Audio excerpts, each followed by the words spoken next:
కొంచెం సౌండ్ పెట్టినాను, సరిపోతుంది.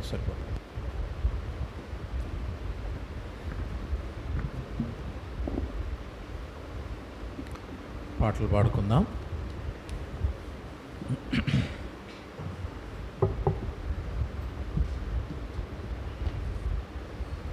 మొదటి పాటగా యేసు ప్రభుని స్తుతించుట ఎంతో ఎంతో మంచిది.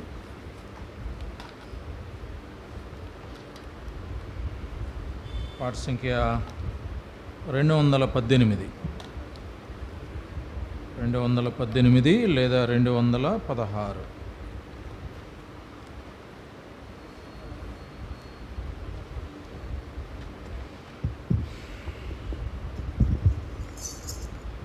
యేసు ప్రభును స్తుతించుట ఎంతో ఎంతో మంచిది. యేసు ప్రభును స్తుతించుట ఎంతో ఎంతో మంచిది. మహోన్నతుడా నీ నామమును, మహోన్నతుడా నీ నామమును స్తుతించుటయే బహు మంచిది. స్తుతించుటయే బహు మంచిది. హల్లెలూయా హల్లెలూయా హల్లెలూయా హల్లెలూయా హల్లెలూయా హల్లెలూయా హల్లెలూయా హల్లెలూయా. యేసు ప్రభును స్తుతించుట ఎంతో ఎంతో మంచిది. యేసు ప్రభును స్తుతించుట ఎంతో ఎంతో మంచిది. విలువైన రక్తం సిలువలో కాచి, విలువైన రక్తం సిలువలో కాచి, కలుషాత్ముల మమ్ము ప్రభు కడిగేను, కలుషాత్ముల మమ్ము ప్రభు కడిగేను. హల్లెలూయా హల్లెలూయా హల్లెలూయా హల్లెలూయా హల్లెలూయా హల్లెలూయా హల్లెలూయా హల్లెలూయా. యేసు ప్రభును స్తుతించుట ఎంతో ఎంతో మంచిది. యేసు ప్రభుని స్తుతించుట ఎంతో ఎంతో మంచిది. ఎంతో గొప్ప రక్షణనిచ్చి, ఎంతో గొప్ప రక్షణనిచ్చి, వింతైన జనముగా మము చేసెను, వింతైన జనముగా మము చేసెను. హల్లెలూయా హల్లెలూయా హల్లెలూయా హల్లెలూయా హల్లెలూయా హల్లెలూయా హల్లెలూయా హల్లెలూయా. యేసు ప్రభును స్తుతించుట ఎంతో ఎంతో మంచిది. యేసు ప్రభును స్తుతించుట ఎంతో ఎంతో మంచిది. మా శైలము మా కేడెము, మా శైలము మా కేడెము,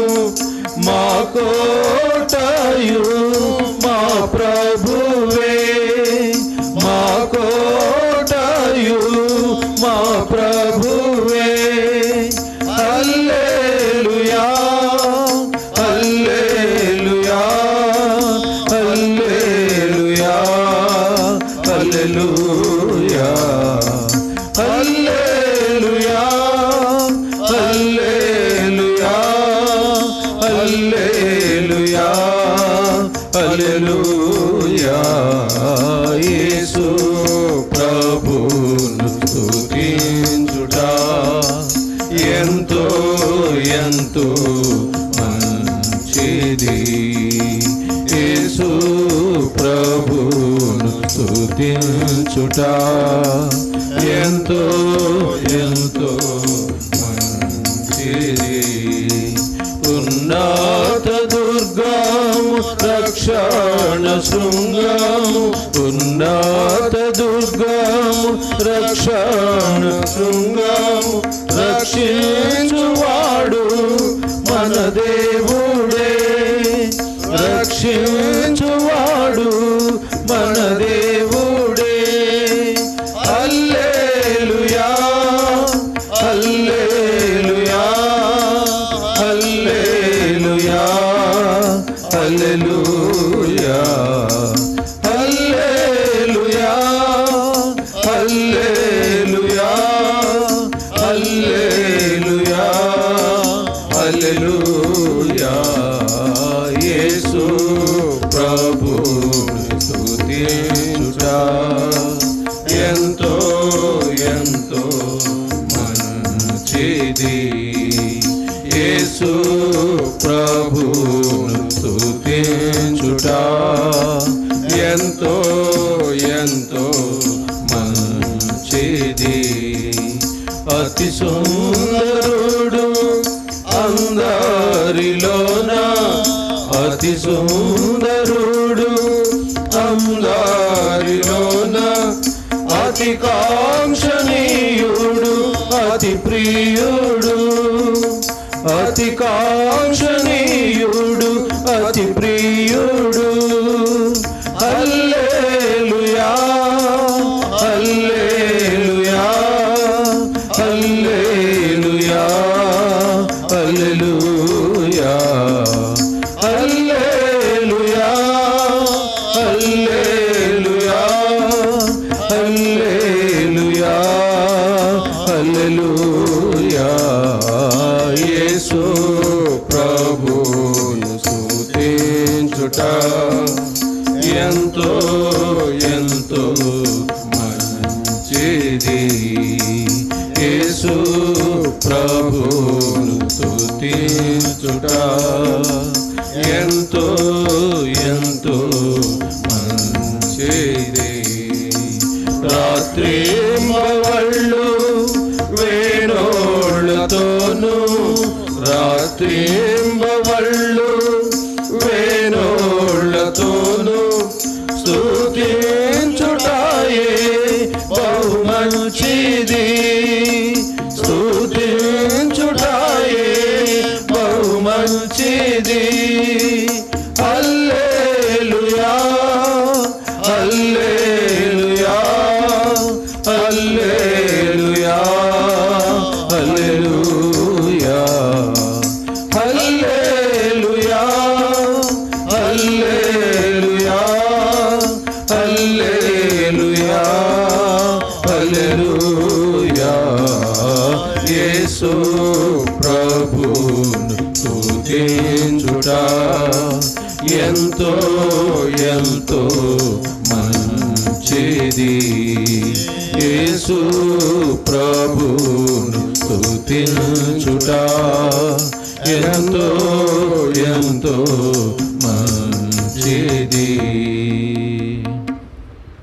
ఇంకొక పాట, తంబుర సితారతో మా ప్రభుని ఆరాధించుదము. పాట సంఖ్య 193, సాంగ్ నెంబర్ 193. కొన్ని పుస్తకాలలో 191. ఈ పాట కూడా అందరికి వచ్చిన పాట, అందరం కలిసి పాడుకుంటాం.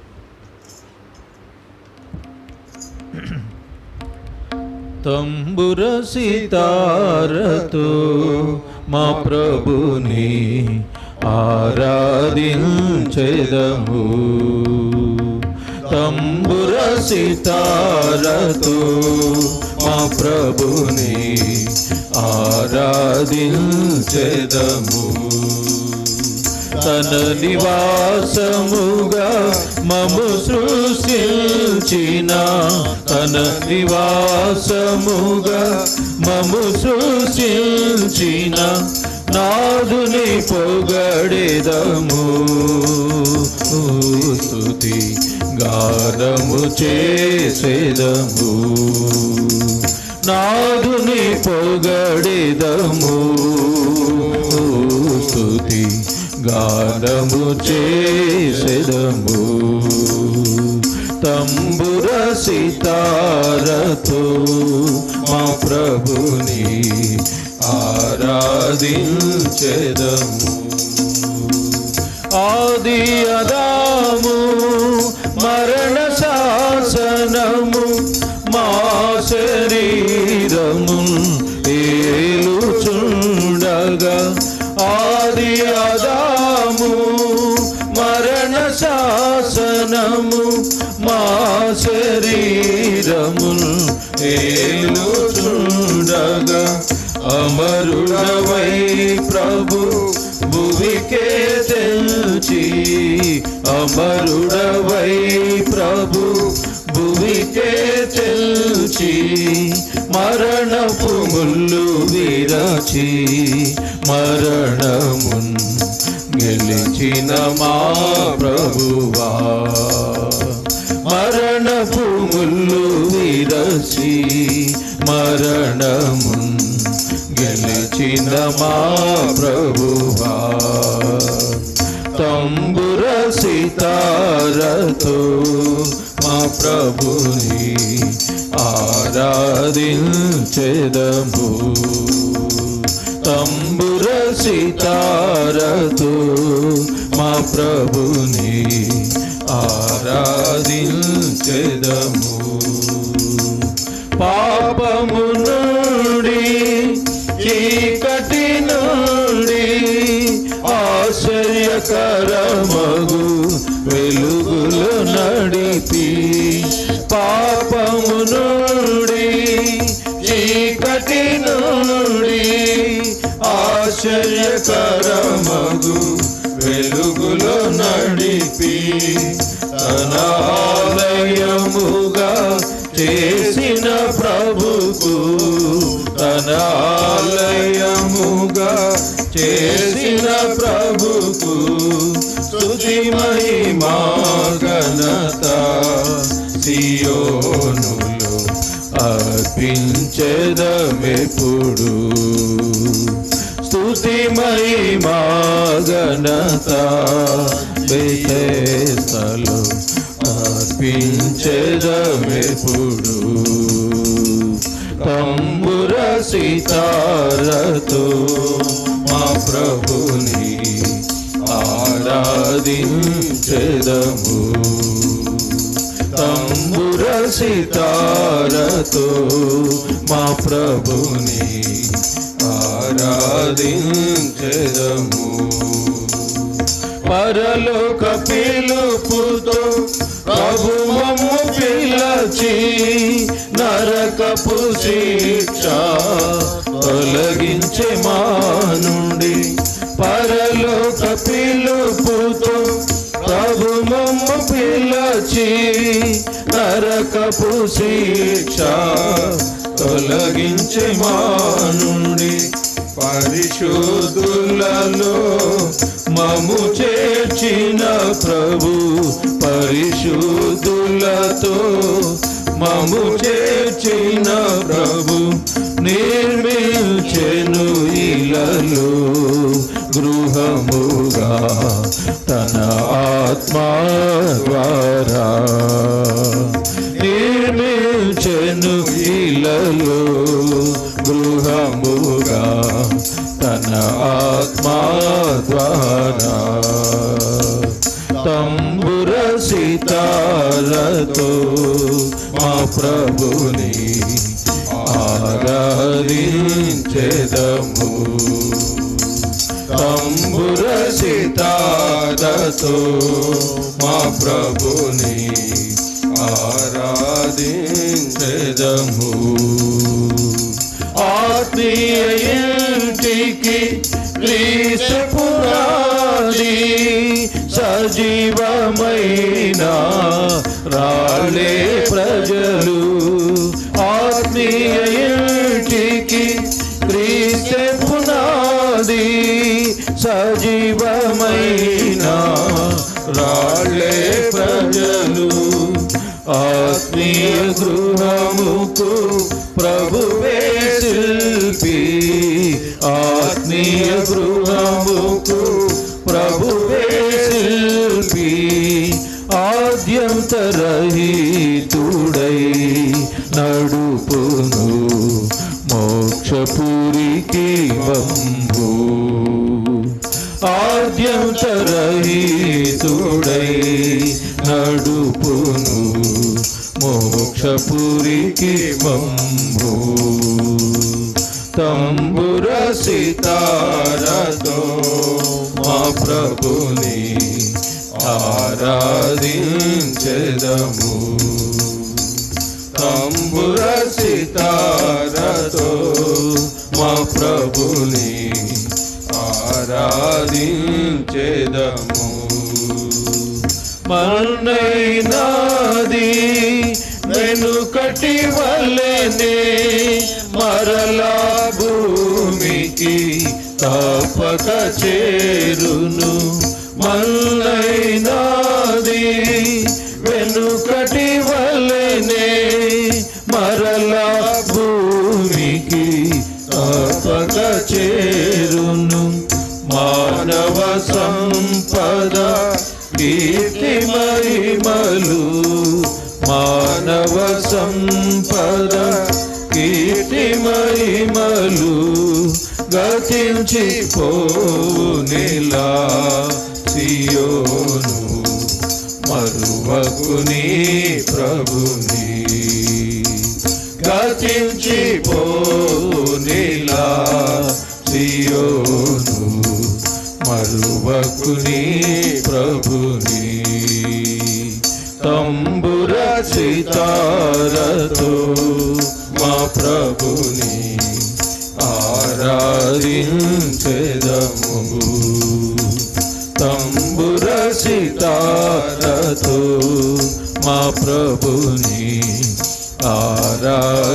ఆరాధించెదము లెబనోను వీడి నాతో రమ్ము లోకపు ఆశలు గతించిపోవును లెబనోను వీడి నాతో రమ్ము లోకపు ఆశలు గతించిపోవును హెర్మోను గెత్సెమనే గొల్గొత దాటుచు హెర్మోను గెత్సెమనే గొల్గొత దాటుచు హెర్మోను చేరుదము ప్రభువును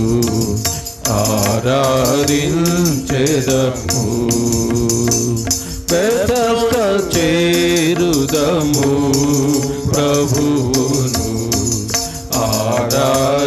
ఆరాధించెదము తంబుర సితారతో మా ప్రభుని ఆరాధించెదము తన నివాసముగా మము సృష్టించిన తన నివాసముగా మము సృష్టించిన నాదుని పొగడెదము స్తుతి గానము చేసెదము నాదుని పొగడెదము స్తుతి గానము చేసెదము తంబుర సితారతో మా ప్రభుని ఆరాధించెదము తంబుర సితారతో మా ప్రభుని ఆరాధించెదము. చివరిగా సర్వకృపానిధియగు ప్రభువ సకల చరాచర సంతోషమా అనే పాట పాడుకుంటాం.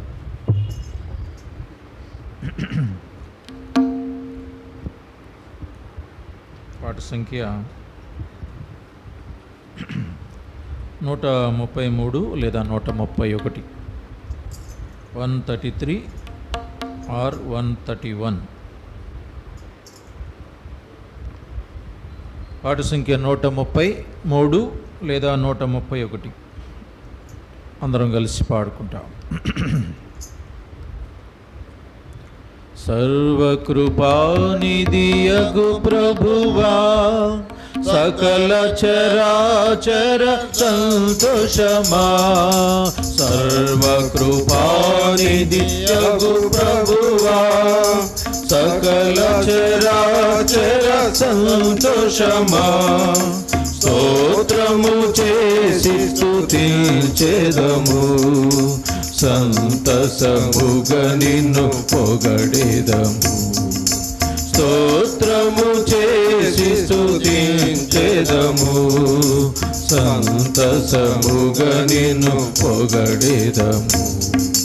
హల్లెలూయా హల్లెలూయా హల్లెలూయా హల్లెలూయా హల్లెలూయా అని పాడెదము, ఆనందముతో సాగెదము, ఆనందముతో సాగెదము. ప్రేమించి నన్ను వెదకితివి, ప్రీతితో నన్ను రక్షించితివి.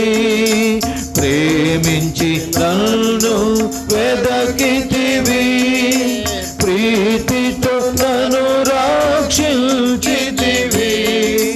పరిశుద్ధముగా జీవించుటకై పాపిని నన్ను కరుణించితివి. పరిశుద్ధముగా జీవించుటకై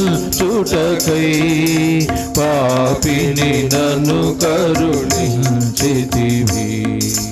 హల్లెలూయా హల్లెలూయా హల్లెలూయా హల్లెలూయా హల్లెలూయా అని పాడెదము, ఆనందముతో సాగెదము, ఆనందముతో సాగెదము. అల్పకాల శ్రమలను భవింపా అనుదినము కృపనిచ్చితివి. అల్పకాల శ్రమలను భవింపా అనుదినము కృపనిచ్చితివి. నాదుని అడుగు జాడలలో నడచుటకు నన్ను పిలచితివి. నాదుని అడుగు జాడలలో నడచుటకు నన్ను పిలచితివి. హల్లెలూయా హల్లెలూయా హల్లెలూయా హల్లెలూయా హల్లెలూయా అని పాడెదము, ఆనందముతో సాగెదను, ఆనందముతో సాగెదను. మరణ శరీరము మార్పు నంది, మహిమ శరీరము పొందుటకై. మరణ శరీరము మార్పు నంది, మహిమ శరీరము పొందుటకై. మహిమాత్మతో మమ్ము నింపితివి, మరణ భయములను తీర్చితివి. మహిమాత్మతో నన్ను నింపితివి, మరణ భయములను తీర్చితివి. హల్లెలూయా హల్లెలూయా హల్లెలూయా హల్లెలూయా హల్లెలూయా అని పాడెదము, ఆనందముతో సాగెదము, ఆనందముతో సాగెదను. ఎవరు పాడని గీతమును యేసుని గూర్చి పాడుటకై ఎవరు పాడని గీతమును యేసుని గూర్చి పాడుటకై హేతువు లేకయే ప్రేమించెను యేసుకు నేనే మివ్వగలను హేతువు లేకయే ప్రేమించెను యేసుకు నేనే మివ్వగలను హల్లెలూయా హల్లెలూయా హల్లెలూయా హల్లెలూయా హల్లెలూయా అని పాడెదము ఆనందముతో సాగెదము ఆనందముతో సాగెదము.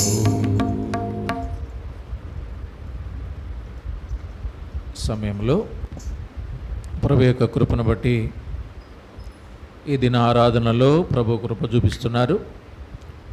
మరి ఇటీవలనే మరి తెనాలిలో దేవుని యొక్క సేవకునిగా అక్కడ సేవ చేసి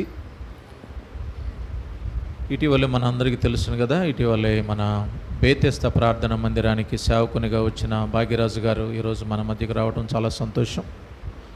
వారు ఈ దినం ఆరాధన వాక్యము బల వర్తమానాన్ని వారు తీసుకుంటారు. మరి ఇప్పుడు ఆరాధన వర్తమానాన్ని మనం వింటాం.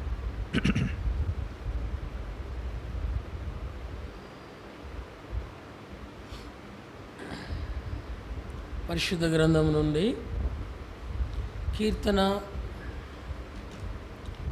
96వ కీర్తన 9వ వచనము అందరం కలిసి చదువుకుంటాం. 96వ కీర్తన 9వ వచనము అందరం కలిసి చదువుకుంటాం. చదవగలిగిన వారందరూ నాతో కలిసి బిగ్గరగా స్పష్టంగా ప్రార్థనాపూర్వకంగా చదవవలసిందిగా మనం చేస్తూ ఉన్నాం.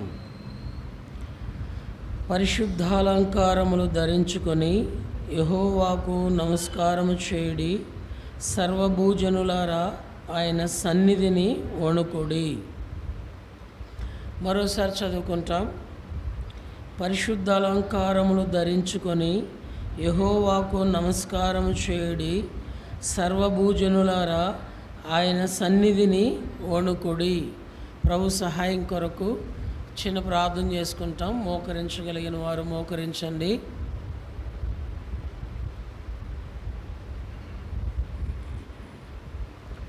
ప్రేమ కలిగిన మా తండ్రి, యేసుక్రీస్తు వారి ప్రశస్తమైన నామం పేరిట స్తోత్రాలు చెల్లిస్తూ ఉన్నాం. ఈ ప్రభువు దినము మీరు మా గొంతులో ఊపిరించి సజీవ లెక్కలో ఉంచి మీ పరిశుద్ధాలయములో మీ ప్రశస్తమైనటువంటి ఆశీర్వచనపు పాత్ర యొద్ద చేర్చి సంకీర్తన ద్వారా మిమ్మల్ని సన్నతించడానికి మీరు చూపిన కృపను బట్టి మిమ్మల్ని స్తుతిస్తూ ఉన్నాం. తిరిగి దైవారాధన నిమిత్తమై మా గమనాన్ని తీసుకుని వచ్చిన వాక్య భాగమును దీవించుము, ఆశీర్వదించుము. ఆరాధన కొరకే కొన్ని పరలోకపు తలంపులు దయచేయము. నీ పరిశుద్ధుల ఎదుట నిలబడుచున్న అయోగ్య దాసునైన నన్ను కరుణించుము. నా పక్షముగా నిర్గమ 4:12, మత్తయి 10:20, ఇర్మియా 1:9 వచ్చిన వాగ్దానములు నెరవేర్చుము.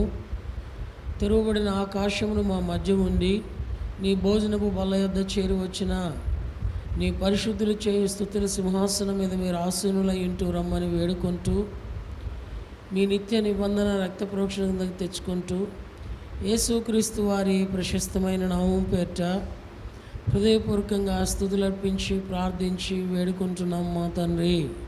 ఆమేన్. ప్రభు అయిన యేసుక్రీస్తు వారి పరిశుద్ధమైన నామం పేరిట బెతెస్దాలో ఉన్న పరిశుద్ధులైన వారందరికీ హృదయపూర్వకమైన శుభాలు తెలియజేస్తూ ఉన్నాం. ప్రభు అయిన దేవుడు ఈ పరిశుద్ధ ప్రభువు దినాన ఈ రీతిగా మనమందరము ఆయన పరిశుద్ధాలయములో ప్రశస్తమైన ఆశీర్వచన పాత్ర యొద్ద చేరి ప్రభువుని స్తుతించడానికి మరి ఏ వాక్యము జ్ఞాపకం చేసుకోవాలి అని ప్రార్థన చేస్తూ వచ్చినప్పుడు బెతెస్దాలో పులిపీఠం దగ్గర వ్రాయబడినటువంటి వాక్యము దేవుడు నా కనుల ఎదుట చూయించాడు. అదే అక్కడ కీర్తన 96:9. ఎవరైనా చదువుతారండి? 96 కీర్తన 9వ వచనం ఎవరైనా చదువుతారండి? పరిశుద్ధ అలంకారములు ధరించుకొని యెహోవాకు నమస్కారము చేయుడి. చాలండి. పరిశుద్ధ అలంకారములు ధరించుకొని యెహోవాకు నమస్కారము చేయుడి. అయితే మనము ఈ పరిశుద్ధ అలంకారములు ధరించుకొనక మునుపు మనము ఏమి ధరించుకొని వారిగా ఉన్నాం? మనము ఏమి కలిగిన వారిగా ఉన్నాం? పుట్టుకతోనే పరిశుద్ధ అలంకారములు మనం ధరించుకునే వారిమా అంటే కాదండి. మనము ఏమి ధరించుకునే వారిగా ఉన్నాము అంటే బైబిల్లో చూడండి, కీర్తన 109 18వ వచనంలో వ్రాయబడింది, తాను పైబట్ట వేసుకొనున్నట్లు వాడు శాపము ధరించెను. చదవండి అన్నమాట. తాను పైబట్ట వేసుకొనున్నట్లు వాడు శాపము ధరించెను. భూమి మీద మానవుడు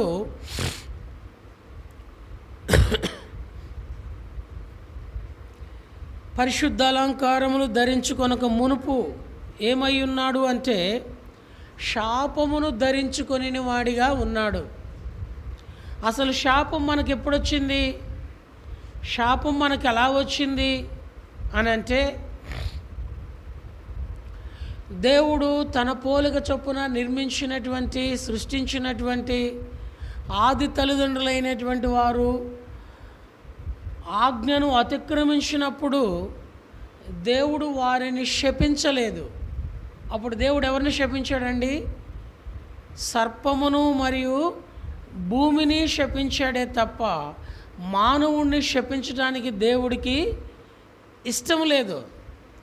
మానవుడు శాపములో ఉండటం అనేది దేవునికి మనసు లేదు. అయితే మానవుడే స్వయంకృత అపరాధమును బట్టి శాపమును కొని తెచ్చుకున్నాడు గనక, ఎలా కొని తెచ్చుకున్నాడు శాపాన్ని అని అంటే చూడండి, 1 కొరింథీయులకు రాసిన పత్రిక 16వ అధ్యాయము 21వ వచనం. కొరింథీయులకు రాసిన మొదటి పత్రిక 16వ అధ్యాయము 21, 22 వచనాలు మనం చదివినట్లయితే, పౌలను నేను నా చేతితోనే వందన వచనము వ్రాయిచున్నాను, ఎవడైనను ప్రభువుని ప్రేమింపకుంటే వాడు శపింపబడునుగాక. మానవుణ్ణి దేవుడు శపించలేదు, కానీ మానవుడు దేవుణ్ణి ప్రేమించలేకపోవటాన్ని బట్టి మానవుడు ఏమై ఉన్నాడయ్యా అంటే శాపమై ఉన్నాడు. ఇటువంటి శాపము ధరించిన మనము, శాపమయ్యున్న మనలను దేవుడే ప్రేమించి ఆ శాపమును ఆశీర్వాదముగా మార్చడానికి ఇష్టపడ్డాడు. చూడండి అన్నమాట. ద్వితీయోపదేశకాండము 23వ అధ్యాయము 5వ వచనం. Book of Deuteronomy chapter 23 verse 5 చదవండి. నీ దేవుడైన యెహోవా బిలాము మాట విననొల్లకుండెను, నీ దేవుడైన యెహోవా నిన్ను ప్రేమించెను గనుక నీ దేవుడైన యెహోవా నీ నిమిత్తము ఆ శాపమును ఆశీర్వాదముగా మార్చెను. ఓ ప్రియమైన సోదరి సోదరుడా, మానవుడు శపింపబడడం అనేది దేవునికి ఇష్టం లేదు. మానవుడు దేవుని యొక్క ఆజ్ఞను అతిక్రమించడం ద్వారా మానవుని ఆ రీతిగా అతిక్రమములోనికి నడిపించినటువంటి ఆ సర్పమును, ఆ అపవాదిని దేవుడు శపించినాడే కానీ ఆజ్ఞను అతిక్రమించిన మానవుణ్ణి దేవుడు శపించడానికి ఇష్టపడలేదు. మరి మానవుడు ఎలాగో శాపము ధరించిన వాడై ఉన్నాడు అంటే దేవునిని ప్రేమింపకుండా ఉంటే వారెవరైనా సరే ఏమై ఉన్నారని బైబిల్ సెలవిస్తుందండి, శాపగ్రస్తులై ఉన్నారు. ఇది నేను కూడా చాలామంది దేవునిని ప్రేమించని వారిగా ఉన్నారు. దేవుణ్ణి ప్రేమించడం అంటే దేవుని వాక్యాన్ని ప్రేమించడం, దేవునిని ప్రేమించట్లేదు అంటే దేవుని వాక్యాన్ని ప్రేమించట్లేదు. అందుకనే చాలామంది దేవుని వాక్యం చూడరు, దేవుని వాక్యం వినరు, దేవుని వాక్యం చదవరు. ఎవరికైనా మనం సువార్తకు వెళ్ళినప్పుడు దేవుని వాక్యం అండి తీసుకుని అంటే మాకొద్దు అంటారు. చూసారండి ఎప్పుడన్నా? అంటే ఎవరైతే దేవునిని ప్రేమించని వారిగా ఉన్నారో వారందరూ ఏమై ఉన్నారని బైబిల్ సెలవిస్తుందంటే శాపగ్రస్తులై ఉన్నారు. అందుకనే కీర్తన 109:18 వచనంలో మనం ఆ మాట చదివినాం. తాను పైబట్ట వేసుకొనినట్లు వాడు శాపము ధరించెను. మన పై వస్త్రాలు ఏమున్నాయండి? మన పైబట్ట ఏంటి? మనం వేసుకున్న షర్టు, మనం వేసుకున్న వస్త్రాలు. మనం ఏ రీతిగా వస్త్రాలను ధరించిన వారిగా ఉన్నామో భూమి మీద మానవుడు దేవునిని ప్రేమించినంత కాలము, దేవుని వాక్యమును ప్రేమించినంత కాలము, దేవుని దైవ నియమమునకు ప్రేమ చూపనంత కాలము వారు ఏమి ధరించుకొని వారిగా ఉన్నారు అంటే శాపమును ధరించుకొని వారిగా ఉన్నారు. ఇటువంటి శాపము ధరించుకొని మనలను, ఇటువంటి శాపమై ఉన్న మనలను దేవుడు తానే మనలను ప్రేమించి మనకేమి ధరింపజేశాడు? పరిశుద్ధ అలంకారములు ధరింపజేశాడు, పరిశుద్ధమైనవి ధరింపజేశాడు. ఇప్పుడు ఆ పరిశుద్ధమైనవి ధరించుకొని వారమై మనం దేవుని ఏం చేయాలండి? ఆరాధించవలసిన వారి. చాలామంది నీరసంగా ఉన్నారు, చాలామంది మగతగా ఉన్నారు. బహుశా ఇంకా నిద్ర సరిపోలేదనుకుంటా. అంత అలసటగా ఉండకూడదండి, అంత నీరసంగా ఉండకూడదండి. మందిరంలో అనాలోచనగా ఉండకూడదు. అనాలోచనగా ఉంటే అనర్థాలు చాలా ఉంటాయి. మనము వ్యక్తిగత కుటుంబ జీవితంలో ఎన్ని రకాలైనటువంటి అనుకూల ప్రతికూల పరిస్థితులున్నా దేవుని మందిరములోనికి వచ్చిన తర్వాత మనము దేవునిని ఎలాగో ఆరాధించాలి. చూడండి ఒక మాట, ఇదే 95వ కీర్తన 95వ కీర్తన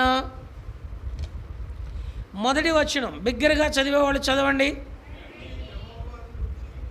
రండి యెహోవాను గూర్చి, చదవనా? యెహోవాను గూర్చి ఉత్సాహ ధ్వని చేయుదుము. మన రక్షణ దుర్గమును బట్టి సంతోషగానము చేయుదుము. కృతజ్ఞతాస్తుతులతో ఆయన సన్నిధికి వచ్చేదము. చాలండి. ఇక్కడ 3 మాటలు ప్రాముఖ్యమైనవి కనబడుతూ ఉన్నాయి. ఒకటేమిటి? ఉత్సాహ ధ్వని. రెండవది ఏమిటి? సంతోషగానం. మూడవది ఏమిటి? కృతజ్ఞతాస్తుతులు. ఈ 3 మాటలు ఇప్పుడు మిమ్మల్ని అడుగుతాను, మీరు జవాబు చెప్పాలా. జవాబు చెప్పకపోతే నీరసంగా ఉండే నిద్ర వస్తుంది, వాక్యం అర్థం కాదు, ఆచారంగా మందిరానికి వచ్చిపోతూ ఉంటామే తప్ప ఉపయోగం ఏమీ ఉండదు. ఉత్సాహ ధ్వని. ఉత్సాహం అనేది ఎక్కడ ఉంటుందండి? ఉత్సాహం అనేది ఎక్కడ ఉంటుంది? హృదయంలో ఉంటుంది. ధ్వని ఎక్కడ ఉంటుంది? నోట్లో ఉంటుంది. ఇప్పుడు ఉత్సాహ ధ్వని చేయాలంటే ఏ 2 కలవాలా? హృదయము నోరు కలవాలా. ఈ 2 హృదయము నోరు కలిస్తేనే ఆరాధన. ఆ తర్వాత రెండో మాట ఏంటి? సంతోషగానం. సంతోషం ఎక్కడ ఉంటుంది? సంతోషం ఎక్కడ ఉంటుంది? హృదయములో ఉంటుంది. ముఖం మీద ఉంటే ఆవిరైపోతుంది. సంతోషము హృదయములో ఉండాలా. గానం ఎక్కడ ఉండాలా? నోటితో ఉండాలా. ఇప్పుడు సంతోషగానం చేయాలంటే ఏ 2 కలవాలా? హృదయము నోరు కలవాలా. ఆ తర్వాత మూడో మాట ఏంటి? కృతజ్ఞతాస్తుతులు. కృతజ్ఞత ఎక్కడ ఉండాలా? హృదయంలో ఉండాలా. స్తుతులు ఎక్కడి నుంచి రావాలా? నోట్లో నుంచి రావాలా. Very good. ఇప్పుడు ఏ 2 కలవాలా? హృదయము నోరు కలవాలి. ఇప్పుడు మనకి ఏ 2 కలిసినాయి? మన హృదయం ఎక్కడుందంటే ఎక్కడో ఉంది. లోకంలో సామెత ఉంటుంది కదా, body is present but mind is absent.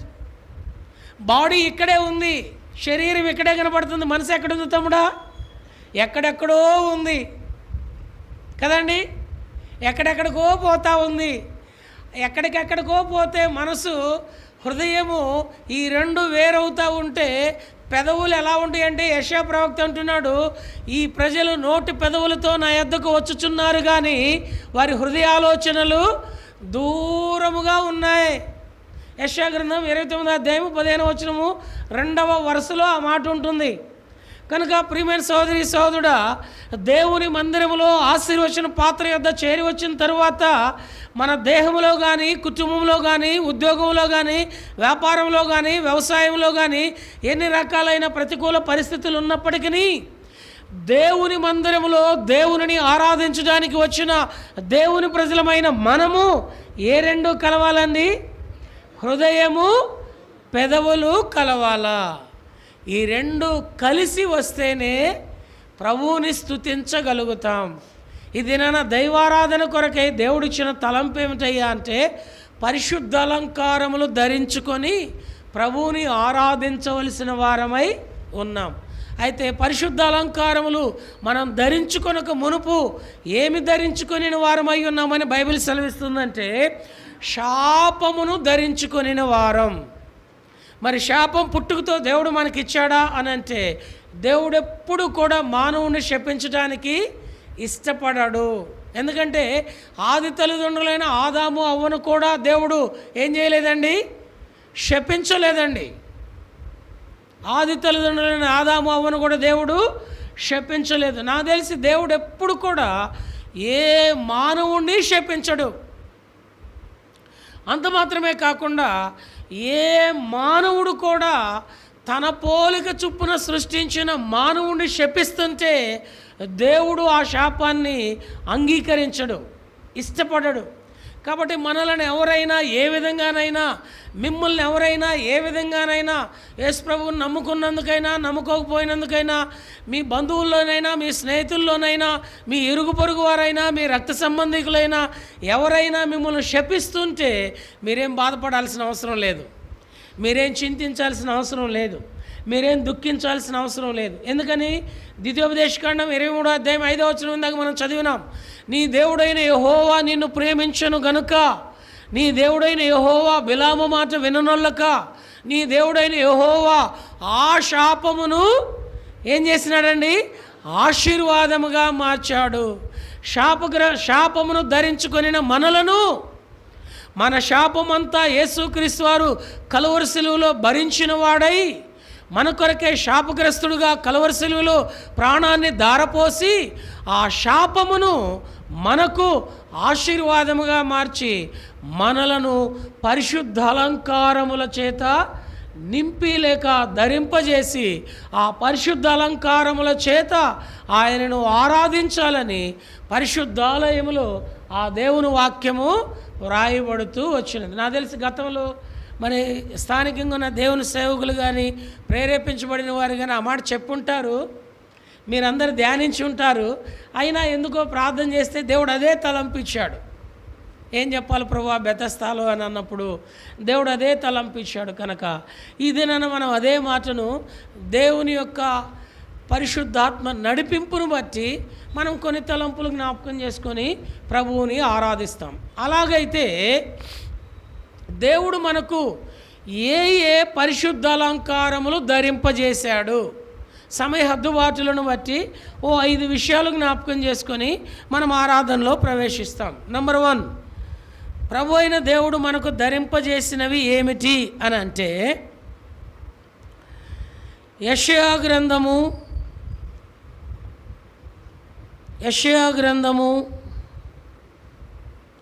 61వ అధ్యాయము 10వ వచనం.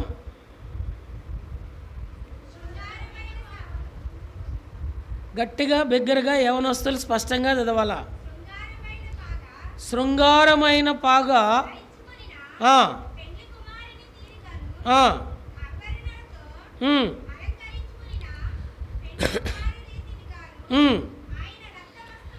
ఆయన రక్షణ వస్త్రములను నాకు ధరింపజేసి ఉన్నాడు. చాలండి. మొదటిగా ప్రభు అయిన దేవునిని మనము పరిశుద్ధ అలంకారముల చేత ధరింపబడిన వారమై ఆయనను ఆరాధించాలి అంటే మన మీదున్న శాపము, మనము పైబట్టగా ధరించిన శాపమును ఆయన తీసివేసి మనకేమి ధరించినాడండి? రక్షణ వస్త్రమును ధరింపజేసినాడు. ఎవరైతే ఈ రక్షణ వస్త్రమును కలిగిన వారిగా ఉన్నారో వారు ఆయనను ఆ రక్షణతో ఆరాధించవలసిన వారిగా ఉన్నారు. ప్రియమైన సోదరి సోదరుడా, నీవు నేను మనము శాపమును పైబట్టగా ధరించుకున్నప్పుడు ప్రభు అయిన దేవుడు నిన్ను నన్ను ప్రేమించి నా శాపమును కలువరి సిలువలో ఆయన భరించి, మన శాపమంతా కలువరి సిలువలో ఆయన భరించి మన కొరకు ఆయన ఏమి ధరింపజేసినాడయ్యా అంటే రక్షణ వస్త్రమును ధరింపజేసినాడు. అందుకని ఈ లోకంలో దొంగలు ఉన్నారు.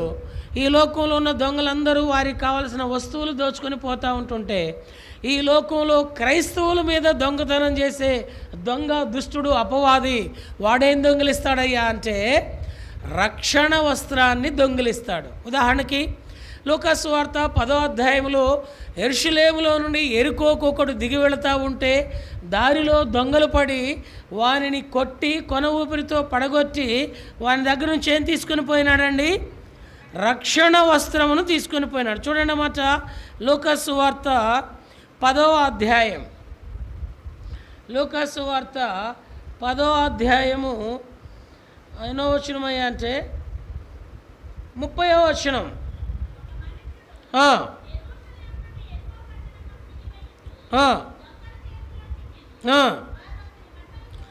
వారు అతని బట్టలు దోచుకొని అతనిని కొట్టి కొర ప్రాణముతో విడిచిపోయి. ఎవరైనా మనకు తెలిసి సమాజంలో దొంగలు పడినప్పుడు మన దగ్గర ఉన్న విలువైన వస్తువులు తీసుకొని పోతారు, కానీ మనం ధరించిన వస్త్రాలు ఎవరైనా తీసుకొని పోయినట్లు విన్నామండి? వార్తల్లో విన్నామండి? వినలేదు. మరి ఇక్కడ బైబిల్లో ఏంటి? ఆ దొంగ వచ్చి వాని వస్త్రములు, వాని బట్టలు దోచుకొని పోయాడు. అంటే మన దగ్గర ఉన్న వెండి బంగారముల కంటే, విలువైన ఆస్తి స్థిర చరాస్తుల కంటే విలువైనది, శ్రేష్టమైనది ఏమిటయ్యా అంటే రక్షణ వస్త్రం.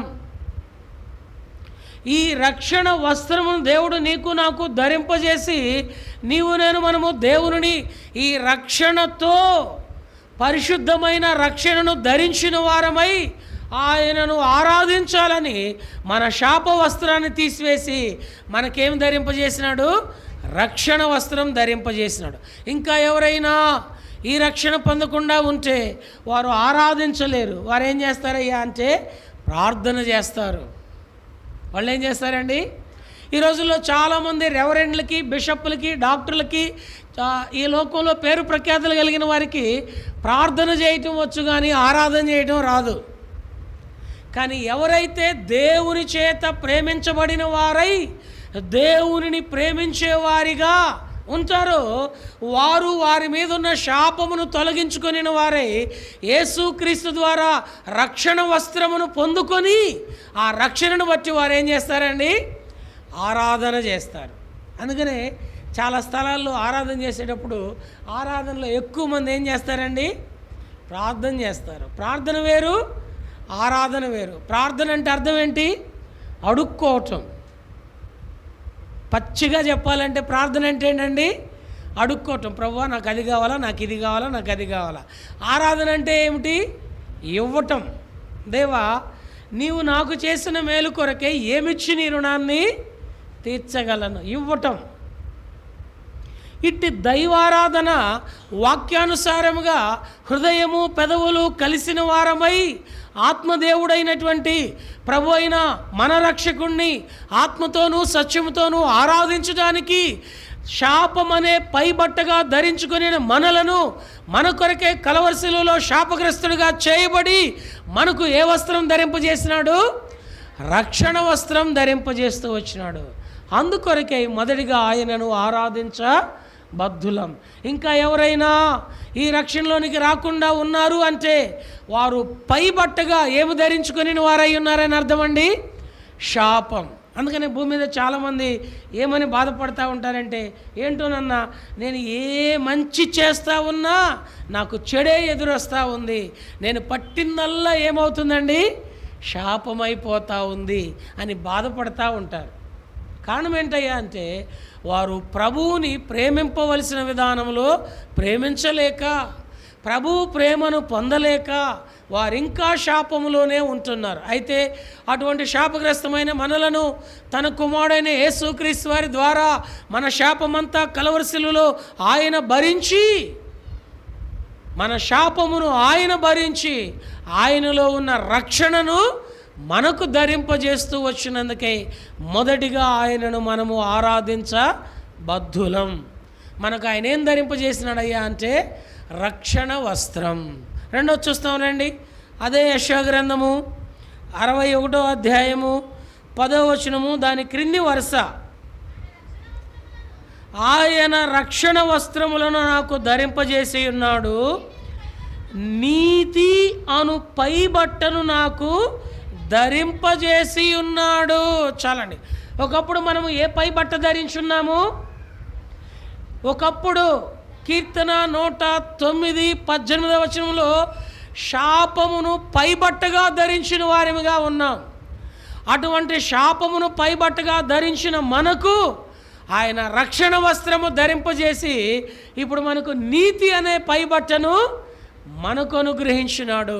అంటే ఇప్పుడు మనల్ని ఏం చేసినాడయ్యా అంటే, రక్షించబడిన వారందరినీ ఏం చేసినాడయ్యా అంటే నీతిమంతుడుగా, నీతిమంతురాలుగా ఆయన తీర్చిదిద్దాడు. వాస్తవానికి మనం నీతిమంతులమండి. బైబిల్ చెప్తుంది నీతిమంతుడు లేడు, ఒక్కడు కూడా లేడు, అందరము కూడా నీతి లేని వారం. భూమి మీద తల్లి గర్భమున జన్మించిన మనమందరం కూడా ఎవరమంది? నీతి లేని వారం. ఇలాంటి నీతి లేని మనలను దేవుడు ప్రేమించి శాపమును పైబట్టగా ధరించుకొనిన మనకు నీతిని పైబట్టగా, పై వస్త్రముగా ధరింప చేయటానికి యేసుప్రభువు వారు ఈ లోకానికి వచ్చాడు. అందుకని ఆయన ఏం చేసినాడు? 2వ కొరింథీయులకు రాసిన పత్రిక 5వ అధ్యాయము 21వ వచనం, ఎందుకనగా మనము ఆయన యందు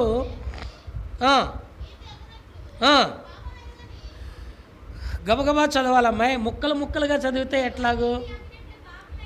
పాపమెరుగని ఆయనను మన కోసము మనము ఆయన యందు దేవుని నీతి అగునట్లు, మనమందరము ఆయన యందు దేవుని నీతి అగునట్లు పాపులమైన మన కొరకై పాపమెరుగని ఆయనను పాపముగా చేసి నీతిమంతుడైన యేసునందు మనలను నీతిమంతులుగా చేయట కొరకై మన పాపపు శిక్ష కలవరి శిలువలో ఆయన భరించినాడు. ఓ ప్రియమైన సోదరి సోదరుడా, ప్రభు అయిన దేవుడు నీతిమంతుడై ఉన్నాడు, మనమందరము కూడా దుర్నీతి పరులం. అందుకనే 1 యోహాను పత్రిక 1వ అధ్యాయము 9వ వచనంలో రాయబడింది, మనము మన పాపములను ఒప్పుకొనిన ఎడల యేసుక్రీస్తు వారు నమ్మదగిన వాడును నీతిమంతుడును గనుక ఆయన మన పాపములను క్షమించి సమస్త దుర్నీతి నుండి. యేసుప్రభువు వారు ఎవరండి? నీతిమంతుడు. మనం ఎవరమండి? సమస్త విషయంలో దుర్నీతి పరులం. ఇటువంటి సమస్త దుర్నీతి నుండి మనలను కడిగి ఏం చేస్తా వచ్చినాడు? నీతిమంతులుగా, ఆయన యందు నీతిమంతులుగా చేస్తా వచ్చినాడు. అందుకొరకు ఆయన మనకు నీతి అనే పైబట్టను ధరింపజేశాడు. కాబట్టి ఇప్పుడు ఆరాధించాలి అంటే ఈ రెండు కలిగిన వారమై, ఈ రెండు ధరించుకొనిన వారమై ఆరాధించాలా. మొట్టమొదటిది ఏంటి? రక్షణ వస్త్రము ధరించుకొనిన వారమై ఆరాధించాలా. రెండోది ఏం ధరించుకొని ఆరాధించాలా? నీతి అనే పైబట్టను ధరించుకొనిన వారమై ఆరాధించాలా. రక్షణ వస్త్రం లేకుండా ఆరాధన చేస్తే ఏమవుతుంది? ఆచారం అవుతుంది. నీతి వస్త్రం లేకుండా ఆరాధన చేస్తే ఏమవుతుంది? ఆచారం అవుతుంది. కనుక ఆచారంతో కాదు ఆరాధించేది, ఆత్మతోనూ సత్యముతోనూ ఆరాధించడానికి శాపము ధరించుకొనిన మన కోసము ఆయనే శాపగ్రస్తుడిగా చేయబడి మనకు ఆయన పరిశుద్ధమైన అలంకారములు ధరింపజేసినాడు. వాటిలో ఒకటి రక్షణ, రెండవది నీతి, మూడవది చూస్తాం రండి. ఆయన మనకేం ధరింపజేసినాడు అంటే కీర్తన 30వ కీర్తన 12వ వచనం. 30వ కీర్తన 12వ వచనం చదవాలమ్మా యవనస్తులు. నీవు నా గోనె పట్ట విడిపించి సంతోష వస్త్రమును నన్ను చాలమ్మా. మూడవది ఆయన మనకేం ధరింపజేసినాడయ్యా అంటే సంతోష వస్త్రాన్ని. అంతకుముందు మనం ఏ వస్త్రం ధరించినామంటే అక్కడ, అంతకుముందు ఏ వస్త్రం అక్కడ? గోనె వస్త్రం, గోనె పట్ట. గోనె పట్ట దేనికి గుర్తయ్యా అంటే శ్రమకు, దుఃఖానికి, బాధకు. యేసుక్రీస్తు వారికి వెలుపట ఉన్న ప్రతి మానవుని యొక్క జీవితము శ్రమలో ఉంది, దుఃఖములో ఉంది, బాధలో ఉంది, నిందలో ఉంది, అవమానములో ఉంది. ఇటువంటి దుఃఖముతో ఉన్న మనకు దేవుడు ప్రేమించి మన గోనె పట్టను విడిపించి ఏ వస్త్రం ధరింపజేసినాడు? సంతోష వస్త్రం. అందుకని దేవుని పిల్లలైన వారు ఏమున్నా ఏమి లేకపోయినా ఏం చేస్తారయ్య అంటే సంతోషంగా ఉంటారు. పౌలపోస్తులు చెరసాలలో, రోమా చెరసాలలో బంధించబడినప్పుడు ఫిలిప్పీ సంఘానికి పత్రిక రాస్తూ ఏమని రాసినాడంటే, ఆనందించుడి, మరలా చెబుతున్నాను ఆనందించుడి, ఎల్లప్పుడూ ప్రభువునందు. ఒక్క వచనంలో ఆనందించుడు అనే మాట ఎన్నిసార్లు చెప్పాడు?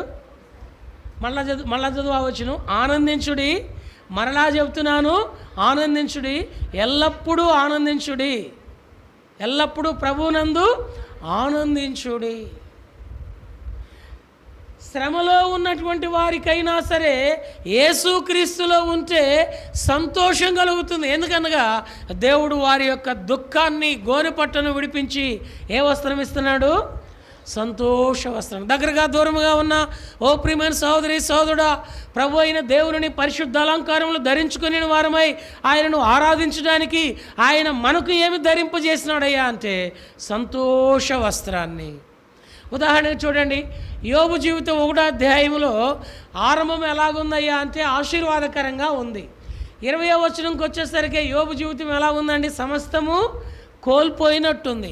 అయినా కానీ యోబు ఏం చేస్తున్నాడు? యెహోవా ఇచ్చెను, యెహోవా తీసుకొని పోయెను, యెహోవాకే స్తుతి కలుగును గాకని ఏం చేస్తున్నాడు? ఆరాధన చేస్తున్నాడు. పొరపాటును మందిరానికి వస్తున్నప్పుడు నీ పెన్ను జారి ఎక్కడో కింద పడిపోయింది అనుకోండి, మందిరంలోనికి వచ్చావు, పెన్ను కనపడలేదు, ఇప్పుడు నీ ముఖం అంతా ఎలా ఉంటుంది? పోనీ నీవు షేర్ ఆటో ఎక్కొచ్చావు, వానికి 10 రూపాయలు ఇచ్చావు, చిల్లర ఇవ్వాలా నీకు? 2 రూపాయలు రూపాయో చిల్లర ఇవ్వాలా? నువ్వు టైం అయిపోతుందని గబగబా మర్చిపోయొచ్చావు, అతను కూడా ఏదో టైం అయిపోతుందో లేకపోతే చిల్లర లేకో ఇవ్వలేదు. లోపలికి వచ్చాక అర్థమైంది చేంజ్ ఇవ్వలేదే అని, చిల్లర ఇవ్వలేదని. ఇప్పుడు నీ మనసు అంతా ఎలా ఉంటుంది? అయ్యో చిల్లర పోగొట్టుకున్నాని. ఇంక మేము చెప్పేది నీకేమైనా అర్థమవుతుందా? మనసు అంతా ఎక్కడ ఉంటుంది? ఏదో కొంచెం తాత్కాలికమైనది కోల్పోతేనే. పోనీ నువ్వు మందిరానికి వస్తూ ఉన్నావు, మీ మమ్మీనో డాడీనో ఏదో ఒక మాట అన్నారు ఆవేశంతో, లేకపోతే నీ భర్తే నీ భార్య ఏదో ఒక మాట అన్నారు, నువ్వు మందిరానికి వచ్చిన తర్వాత సంతోషంగా ఉంటావా? ఎందుకన్నాడు ఎలా రివెంజ్ తెచ్చుకోవాలా కదండి. అలాంటిది యోబు జీవితంలో సమస్తము కోల్పోయినా కానీ యోబు ఏం చేయడానికి ఇష్టపడుతున్నాడు? దేవుణ్ణి స్తుతించడానికి ఇష్టపడుతున్నాడు. కారణం ఏంటంటే యోబు పై వాటిని చూడట్లేదు, దేవుడిచ్చిన రక్షణను, దేవుడిచ్చిన నీతిని, దేవుడిచ్చిన సంతోషాన్ని చూస్తున్నాడు. అలాగే దావీదు జీవితం కూడా చూస్తే 34వ కీర్తన 1వ వచనంలో, నేను ఎల్లప్పుడూ యెహోవాను ఏం చేస్తాను? సన్నుతించెదను లేక స్తుతించెదను. ఎల్లప్పుడూ అంటే అర్థం ఏంటమ్మా? ఎల్లప్పుడూ అంటే అర్థం ఆదివారం అనా, ఉద్యోగం వచ్చినప్పుడైనా, పెళ్ళైనప్పుడైనా, జీతం వచ్చినప్పుడైనా, పిల్లలు కలిగినప్పుడైనా. ఎల్లప్పుడూ అంటే ఏంటి అర్థం? ఎల్లప్పుడూ అంటే 24/7. అంటే దావీదు అదుల్లాము గృహలో ఉన్నప్పుడు కూడా దేవుణ్ణి ఏం చేస్తున్నాడు? సన్నుతించి ఆరాధిస్తున్నాడు. దేవుడు దావీదును తరమటానికి అబ్షాలోముకి అవకాశం ఇచ్చినప్పుడు, అబ్షాలోము చేత తరమబడుతున్నప్పుడు కూడా దావీదు ఏం చేస్తున్నాడు? దావీదు భార్య మీకాలు దావీదుని అవమానిస్తున్నప్పుడు కూడా ఏం చేస్తున్నాడు? దావీదు కన్న తల్లిదండ్రులు దావీదుని మర్చిపోయినప్పుడు కూడా దావీదు ఏం చేస్తున్నాడు? దావీదు అన్నలు దావీదుని అవమానించినప్పుడు కూడా దావీదు ఏం చేస్తున్నాడు? చెప్పరేంటండి? ఎల్లప్పుడూ. కారణం ఏంటంటే దావీదు అంటున్నాడు, దేవా నీవు నా గోనె పట్ట విడిపించి నీవు నాకేం ధరింపజేసావు? సంతోష వస్త్రాన్ని ధరింపజేసావు. అందుకొరకే నేను నిన్ను స్తుతిస్తున్నాను. 3 మనకు ధరింపజేసినట్లు చూసాం. మొట్టమొదటి ఏంటి? రక్షణ వస్త్రం ధరింపజేసినందుకు ఆయనను స్తుతించబద్దులం. రెండవది ఏంటండి? నీతి వస్త్రం ధరింపజేసినందుకు ఆయనను స్తుతించబద్దులం. మూడవది ఏంటండి? సంతోష వస్త్రము ధరింపజేసినందుకు ఆయనను స్తుతించబద్దులం. 4వ చూస్తాం రండి. కీర్తన 18:39 వచనం. 18వ కీర్తన 39వ వచనం. యుద్ధమునకు నీవు నాకు బలము ధరింపజేసితివి. చాలండి. 4వది ఆయన మనకేం ధరింపజేసినాడయ్యా అంటే బలం. మనం ఎన్నో విషయాలలో బలహీనులం, మానసికంగా బలహీనులం. ఈ రోజుల్లో అన్ని రోగాలకి మందు ఉంది, కానీ ఒక్క రోగానికి మందు లేదు. ఏ రోగం అది? మానసికమైన రోగం, మనోవేదన. నాకు మనోవేదన, మానసికంగా ఏ వేదన లేదు అన్నవాళ్ళు చేయొద్దని చూద్దాం. మానసికంగా నాకు ఎలాంటి బాధ వేదన లేదు అన్నవాళ్ళు ఎవరైనా ఉన్నారండి? మనమందరం కూడా మానసికంగా బలహీనులం, శారీరకంగా బలహీనులం, ఆర్థికంగా బలహీనులం, ఆరోగ్యంగా బలహీనులం, ఆత్మీయంగా బలహీనులం, కుటుంబముగా బలహీనులం, పిల్లలను సరైన విధానంలో పెంచడం చేతగాని బలహీనులం, సంఘమును దేవుని యొక్క స్వారూప్యతలోనికి పెంచే విధంగా మార్చే విధంగా పెంచడం చేతగాని బలహీనులం. ఎన్నో రకాలుగా మనం ఎవరు అండి? బలహీనులం. ఇలాంటి బలహీనులమైన మనకు ఆయన ఏం ధరింపజేస్తున్నాడు? ఆయన బలమును. ఆయన బూస్ట్ ద్వారా, హార్లిక్స్ ద్వారా కాదండి మనకు వచ్చే బలము. ఆయన పునరుద్ధాన బలం, మరణాన్ని జయించిన బలం, సాతానును ఓడించిన బలం, పాతాళాన్ని జయించిన బలం, పాపాన్ని ఓడించిన బలం, లోకాన్ని జయించిన బలం, పునరుద్ధాన బలమును దేవుడు మనకేం చేస్తున్నాడు? అందుకనే 12వ కొరింథీయులకు రాసిన 2వ పత్రిక 12వ అధ్యాయము 9-10 వచనాల్లో పౌలు గారు అంటున్నాడు, నేనెప్పుడు బలహీనుడనో అప్పుడే క్రీస్తు యేసునందున్న కృపచేత బలవంతుడను.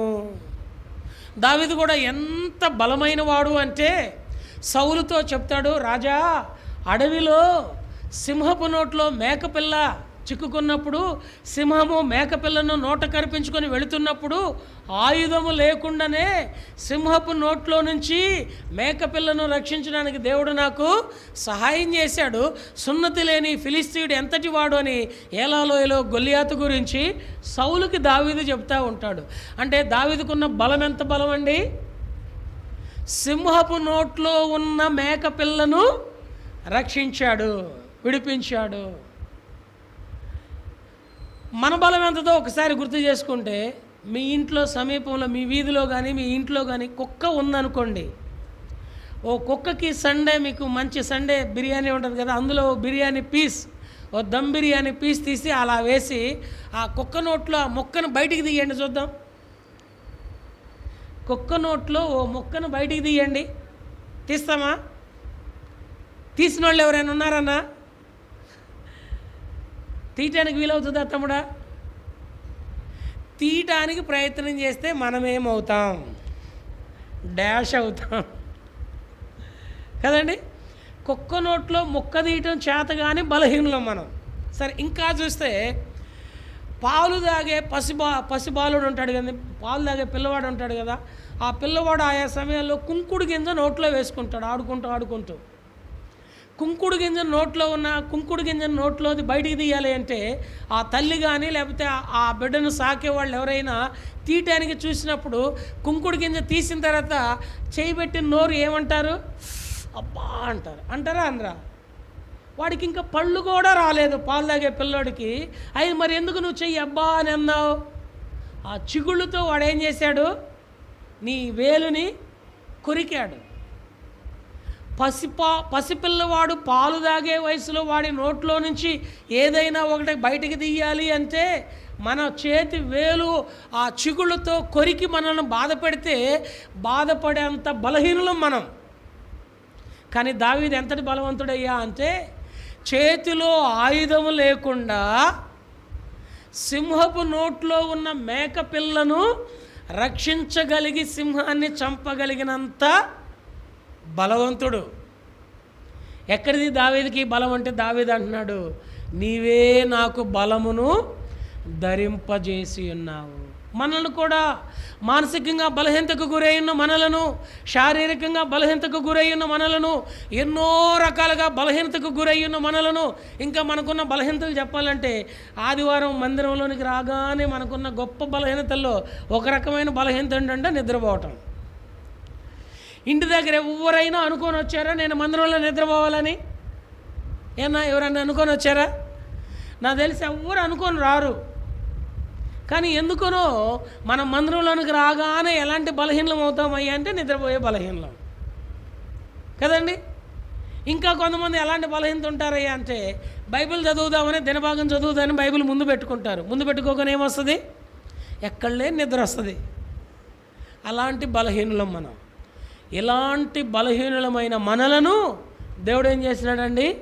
ప్రేమించాడు.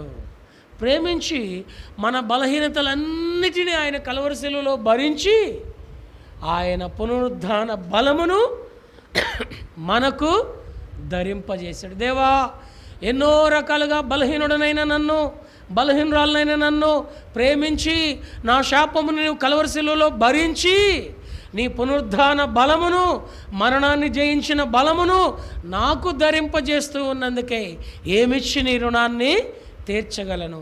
యథార్థ హృదయంతో నా ఈ కొద్ది స్తుతి ఆరాధన నీకే అర్పించి ఆరాధిస్తున్నానని ఆయనను ఆరాధించబద్దులను. ఇప్పటికి ఎన్ని విషయాలు చూసామండి? 4 విషయాలు చూసాం. మొట్టమొదటి సంగతి ఏంటి? ఏం ధరింపజేశాడు ఆయన? మనకు రక్షణ వస్త్రమును ధరింపజేసినాడు. రెండోది ఏం ధరింపజేసినాడు? నీతి అనే పైబట్టను ధరింపజేసినాడు. మూడోది ఏం ధరింపజేసినాడు అండి? సంతోష వస్త్రమును ధరింపజేసినాడు. నాలుగోది ఏం ధరింపజేసినాడు అండి? ఆయన బలమును ధరింపజేసినాడు. ఆఖరిది 5వది చూసుకొని ఆరాధనలో ప్రవేశిస్తాం. కీర్తన 65 11వ వచనం. 65వ కీర్తన 11వ వచనం. సంవత్సరమును నీ దయాకిరీటము ధరింపజేసి ఉన్నావు. చాలండి. 5వదిగా ఆయన మనకేం ధరింపజేసినాడయ్యా అంటే తన దయాకిరీటం అనగా మన ఆయుష్ పొడిగించాడు. సంవత్సరం వెంబడి సంవత్సరము మన ఆయుష్ కాలాన్ని ఏం చేస్తున్నాడండి? పొడిగిస్తా ఉన్నాడు. మన ఆయుష్ ఎలాంటిది చూడండి. 30వ కీర్తన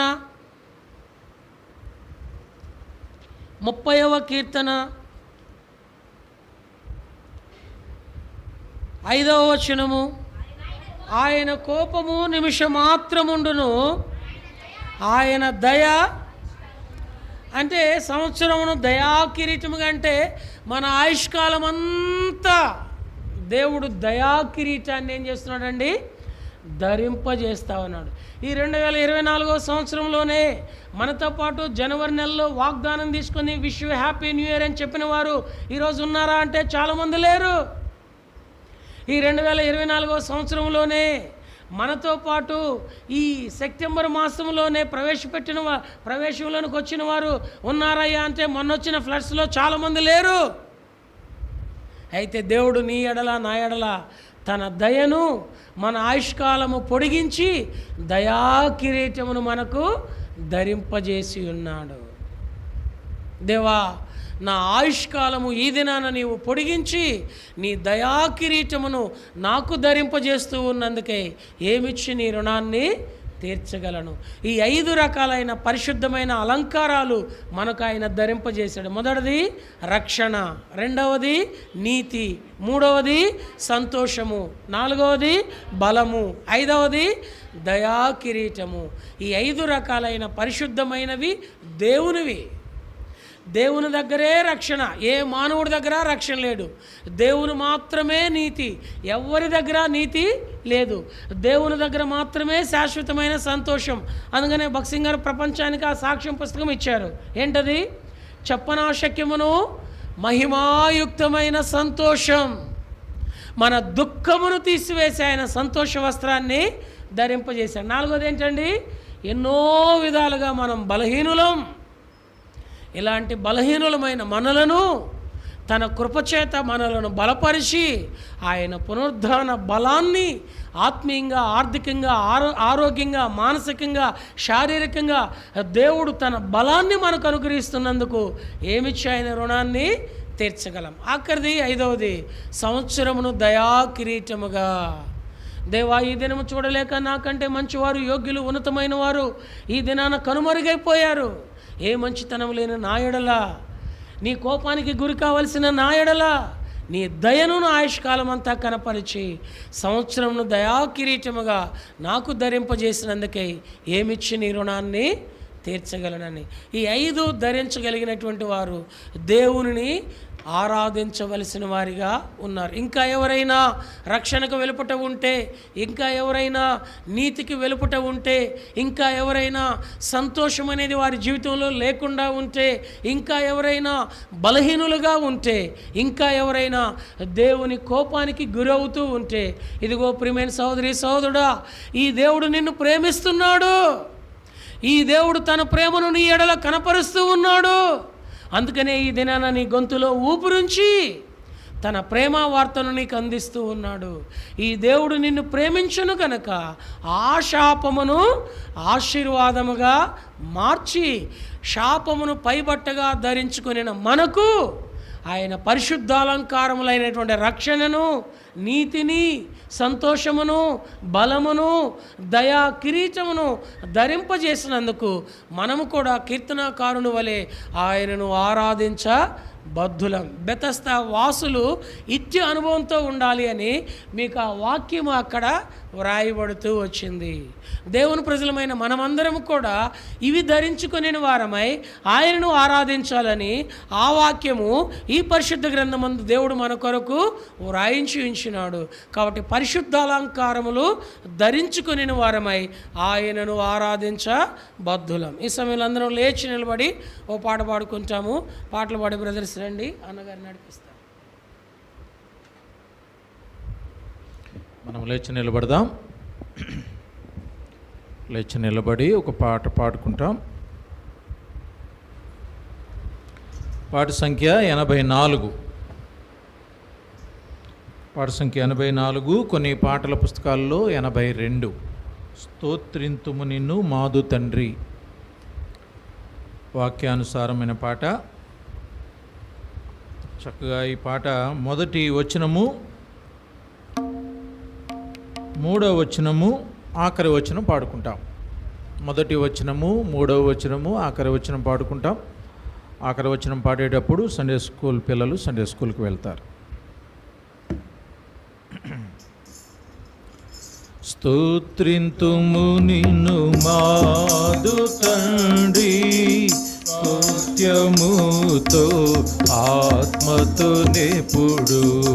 స్తోత్రింతుము నిన్ను మాదు తండ్రి, సత్యముతో ఆత్మతో నెప్పుడు. పరిశుద్ధాలంకారములతో దర్శించెదము శరణం శరణం. పరిశుద్ధాలంకారములతో దర్శించెదము శరణం శరణం.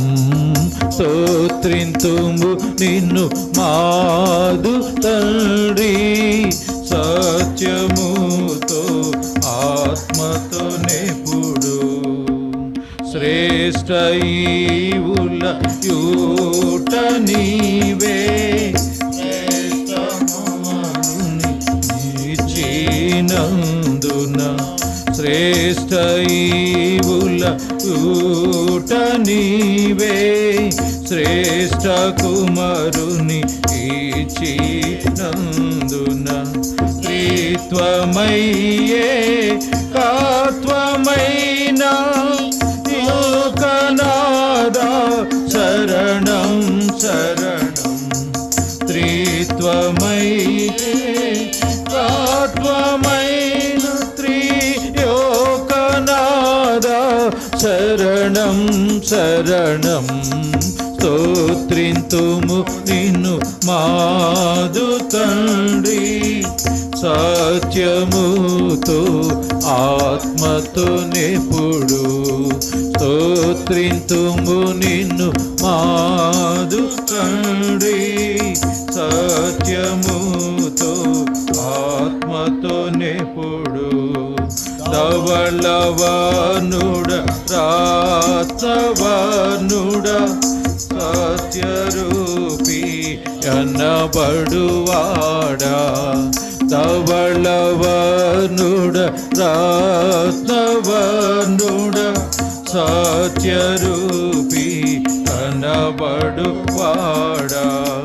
నన్ను రక్షించిన రక్షకుండవు నాద నీవే శరణం శరణం నన్ను రక్షించిన రక్షకుండవు నాద నీవే శరణం శరణం స్తోత్రింతుము నిన్ను మాదు తండ్రి సత్యముతో ఆత్మతో నెప్పుడు స్తోత్రింతుము నిన్ను మాదు తండ్రి సత్యముతో ఆత్మతో ఆఖరి వచనం రాజనీకే స్తుతి స్తోత్రములు గీతములు మంగళధ్వనులు రాజనీకే స్తుతి స్తోత్రములు గీతములు మంగళధ్వనులు శుభము శుభము నిత్యము హల్లెలూయా ఆమేన్ ఆమేన్ శుభము శుభము శుభము నిత్యము హల్లెలూయా ఆమేన్ ఆమేన్ స్తోత్రింతుము నిన్ను మాదు తండ్రి సత్యముతో ఆత్మతో నెప్పుడు స్తోత్రింతుము నిన్ను మాదు తండ్రి సత్యముతో ఆత్మతో నెప్పుడు పరిశుద్ధాల కారములతో దర్శించెదను శరణం శరణం పరిశుద్ధాల కారములతో దర్శించెదను శరణం శరణం స్తోత్రింతుము నిన్ను మాదు తండ్రి సత్యముతో ఆత్మతో ఎప్పుడు స్తోత్రింతుము నిన్ను మాదు తండ్రి సత్యముతో ఆత్మతో నెప్పుడు. మా యవనస్తులు ముందుకు వచ్చేసేయండి దయచేసి. యవనస్తులు ముందుకు రండి. అలాగే ఇటు జరగండి, కొంచెం కొంచెం జరగండి తల్లి. నలుగురు చొప్పున కూర్చోండి. ఇంకా కొంచెం ముందు జరిగినా పాప కొంచెం జరుగమ్మా. అమ్మా ఇటు జరుగు, కొంచెం ఇటు జరుగు, జరుగు. వాక్యం విన్నారు కదా. ఆరాధన వాక్యాన్ని ఆధారం చేసుకొని పరిశుద్ధాలంకారములు ధరించుకొని అన్న మాటలు మనం వింటూ వచ్చాం.